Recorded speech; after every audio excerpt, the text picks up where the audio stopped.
विभूसेन उद्धार और प्रजावत्सल्य दो राजा थे। एक दिन उन्होंने राज्य के शिल्पकारों की दुर्दशा देखकर एक बाजार लगवाया। उन्होंने घोषणा करवाई कि संध्या काल तक जो कलाकृति अनबिकी रह जाएगी उसे वह स्वयं खरीद लेंगे। फिर एक दिन बाजार में एक शिल्पकार की सभी मूर्तियां बिक गई सिवाय एक की। तो फिर क्या, शिल्पकार राजा के पास पहुंच गए। वह मूर्ति अलक्ष्मी की थी। जब शिल्पकार राजा के दरबार पहुंचे उस समय मंत्री राजा के पास था। उसने राजा को सलाह दी कि अलक्ष्मी की मूर्ति देखकर लक्ष्मी जी नाराज हो सकती है, इसलिए आपको ये मूर्ति नहीं लेनी चाहिए। लेकिन राजा अपने वचनों से बंधे थे, इसलिए उन्होंने वह मूर्ति खरीद ली।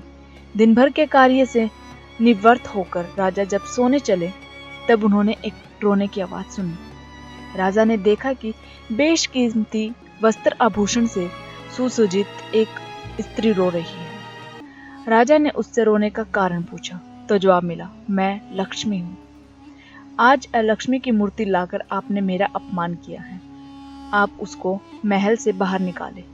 राजा ने साफ मना कर दिया और कहा कि मैं अपने वचनों से बंधा हुआ हूँ। यह सुनकर लक्ष्मी चली गई। राजा फिर वापस लौटने लगे, तभी फिर से एक आहट सुनाई दी। राजा ने फिर मुड़कर देखा तो वह नारायण खड़े नजर आए। उन्होंने कहा, आपने मेरी पत्नी लक्ष्मी का अपमान किया है, इसलिए मुझे भी यहाँ से जाना होगा।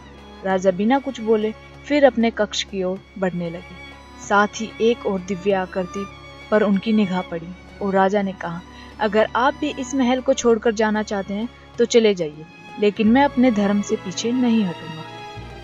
वह आकृति बोली, मैं धर्मराज हूँ, मैं आपको छोड़कर कैसे जा सकती हूँ। उसी रात राजा के सपने में आया कि नारायण और लक्ष्मी उनसे कह रहे हैं, राजन, जहाँ धर्म है वहीं हमारा ठिकाना है, हम वापस लौट रहे हैं। इसका मतलब है दोस्तों, आप जब तक धर्म करोगे लक्ष्मी आपके पास रहेगी, और जिस दिन आप अधर्म के रास्ते पर चलोगे लक्ष्मी आपका साथ छोड़ देगी। नेक्स्ट नाइट स्पिरिचुअल से आंचल की रिपोर्ट।